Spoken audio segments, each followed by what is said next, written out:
បាទសួស្តីអ្នកទាំងអស់គ្នាអញ្ចឹងថ្ងៃនេះយើងមកធ្វើការតឡើងទៅលើ tool ដែលមានឈ្មោះថា FFmpeg ហើយនឹងរបៀបប្រើប្រាស់វាតិចតួចអញ្ចឹងជាដំបូងយើងតឡើងវាសិនមកយើងចូលទៅកាន់ browser រួច search ពាក្យថា FFmpeg download អូខេអញ្ចឹងយើងចូលទៅកាន់ website លើគេនោះមកតោះមកយើងធ្វើការចង្អុលទៅលើ Windows យើងដោនទៅលើ Windows តោះមកយើងចូលទៅកាន់ Windows Build by BTBN នេះយកទី2ហ្នឹងអូខេអញ្ចឹងវាចូលទៅកាន់ website GitHub អូខេអញ្ចឹងយើងធ្វើការតឡើងទៅលើ version Windows នេះ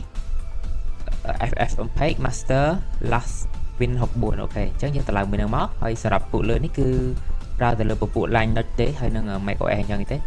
អូខេឥឡូវយើងធ្វើការតឡើងទៅលើ Windows យើងចុចលើហ្នឹងហើយយើងដាក់ទីតាំងដែលយើងត្រូវ install អូខេឥឡូវយើងសុំដាក់ក្នុងនេះអញ្ចឹងបន្ទាប់ពីយើង download ហើយយើងចូលទៅកាន់ local file របស់យើងមកទៅយើងធ្វើការ extract វាអូខេនេះជា file យើង download មិញហើយយើង extract តាម WinRAR មក extract here អញ្ចឹង file នេះយើងដាក់ត្រង់ណាគឺនៅត្រង់ហ្នឹងអ្នកគ្នាអញ្ចឹងបើអ្នកទាំងគ្នាចង់ច្រឡំលុបចោលអីគឺវាលេងដែរអញ្ចឹងអូខេយើងចូលទៅកាន់ folder មកហើយចូលទៅកាន់ bin ហើយតោះមកយើងធ្វើការចូលកន្លែងនេះយើង copy location file ហ្នឹងមកយើង control C មកអូខេអញ្ចឹងយើងចូលទៅកាន់ Windows environment យើងចុច search ចុច Windows search edit នេះ edit environment នេះអូខេដល់នេះចូលទៅកន្លែងហ្នឹងមកតោះមិនអ្នកគ្នាជ្រើសរើសពាក្យថា path នេះទី3នេះ path ហើយអ្នកគ្នាចុចពាក្យថា edit ឬហៅពាក្យថា new តោះមក control V path location file យើងមិញមកអញ្ចឹងគឺយើងអាចប្រើប្រាស់ទៅលើ FFmpeg បានហើយអញ្ចឹងយើងធ្វើការតេស្តទៅលើ tool ហ្នឹងឲ្យអ្នកទាំងគ្នាមើលអញ្ចឹងដើម្បីបានប្រើប្រាស់ tool ហ្នឹងយើងបានយើងវាអត់ចេះកូដវាទេយើងត្រូវការ ChatGPT ជំនួយអញ្ចឹងយើងចូលទៅកាន់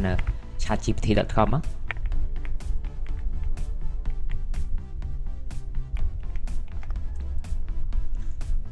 អូខេអញ្ចឹងយើងធ្វើការសួរវា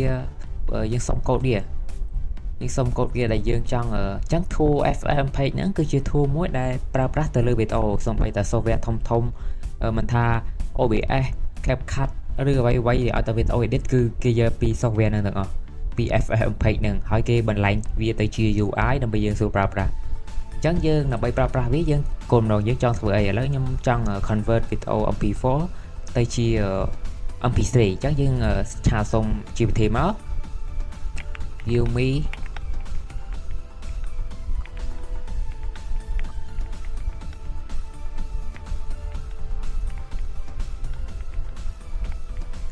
អូខេអញ្ចឹងខ្ញុំសូមវា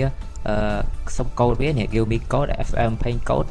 to convert MP4 to MP3 អញ្ចឹងបើអ្នកទាំងគ្នាអាចសេជាអក្សរខ្មែរបានអូខេអញ្ចឹងនេះវាឲ្យកូដយើងនេះកន្លែង input នេះគឺយើងដាក់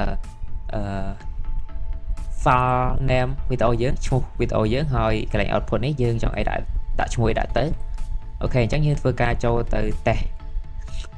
ទាំងអស់គ្នាអូខេឥឡូវយើងធ្វើការមក test ទៅលើកូដយើងទាំងអស់គ្នាអញ្ចឹងដើម្បី convert វីដេអូនេះទៅជា MP3 អ្នកគ្នាចូលទៅកន្លែងខាងលើនេះមករួចវាយពាក្យ CMD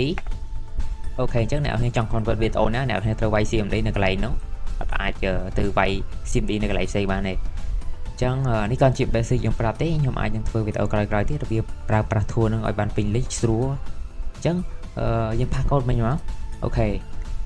នេះគឺជាកូដដែលយើងផាសមិញអញ្ចឹងអ្វីយើងត្រូវធ្វើយើងគឺ rename file input វាចេញយើងដាក់ file ឈ្មោះ file យើងអូខេ file យើងឈ្មោះ music អូខេអញ្ចឹងរួចរាល់ចុច enter មកអូខេនេះវា convert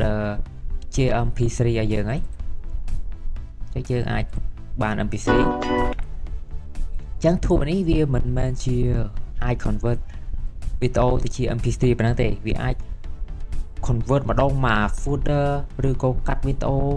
បញ្ចូលរូបវីដេអូទៅមួយ flip វីដេអូ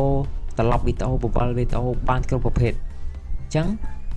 មិនថា compress មិនថាអីគឺបានទាំងអស់អ្នកទាំងគ្នាអញ្ចឹងដោយសារតែខ្ញុំបរៀនជាលក្ខណៈថារៀប download ហើយនឹងប្រើប្រាស់តិចតួចទេអ្នកគ្នាអាចស្រាវជ្រាវបានតាមរយៈ ChatGPT ហើយសួរវាទៅFFmpeg នឹងអាចធ្វើអ្វីខ្លះហើយអ្នកគ្នាចង់បានអីអ្នកគ្នាអាចធ្វើបានអញ្ចឹងគឺថាប្រើតាមហ្នឹងគឺលឿនអ្នកទាំងគ្នា convert គឺលឿនខ្លាំង អ ហើយអ្នកនរគ្នាអាច convert មកបាន folder ឬក៏អាចធ្វើអ្វីៗបានទាំងអស់ឲ្យតាក់ទងទៅនឹង MP4 MKV ឬ file ប្រភេទវីដេអូអូខេអញ្ចឹងវីដេអូខ្ញុំមានតែប៉ុណ្្នឹងទេហើយបើអ្នកនរគ្នាចង់ដឹងពី code ផ្សេងៗឬក៏ option មួយចំនួនទៀតខ្ញុំនឹងធ្វើវីដេអូចែកម្លែកនៅវីដេអូក្រោយអូខេអញ្ចឹង see you next video bye bye